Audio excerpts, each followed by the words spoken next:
Elle a lieu dans le bassin minier du Pas-de-Calais où des pharmaciens sont d'ailleurs mis à contribution pendant 3 mois. À Avion, Sébastien Ambert et Sofiane Yassine. Nous ne sommes pas chez le médecin, mais bien dans une pharmacie. Et pourtant, André, 60 ans, va se faire dépister des risques cardiovasculaires. À l'arrière de la pharmacie, dans cette petite pièce, l'examen peut commencer. Le fait de venir dans une pharmacie, ça paraît plus simple. Je pense qu'il n'y a pas de rendez-vous, on ne fait pas la queue comme chez les médecins, si vous voulez. Donc on vient plus librement, je pense, dans une pharmacie.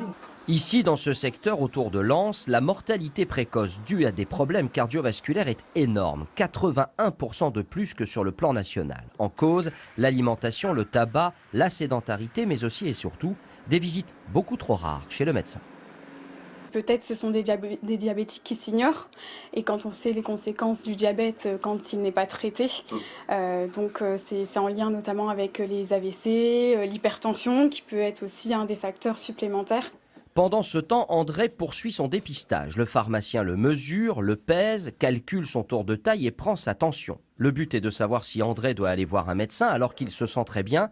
Pourtant, sa tension est un peu forte. Premier signe d'alerte. C'est pas parce qu'on a détecté une tension élevée que vous êtes hypertendu, mais ça va quand même nécessiter un suivi par un médecin. Il faudra quand même contrôler. Toutes les informations sont collectées dans un dossier que gère la pharmacie et l'Union régionale des pharmaciens. Quant à André, un rendez-vous chez son médecin s'impose au cas où. Du coup, vous allez prendre rendez-vous chez votre médecin? Absolument. Comme quoi, c'est important de venir. Éventuellement samedi, parce que là, il faut que je termine ma semaine de travail. Donc je vais prendre rendez-vous et j'irai samedi chez lui. Mais vous n'aviez pas prévu de le faire? Absolument pas.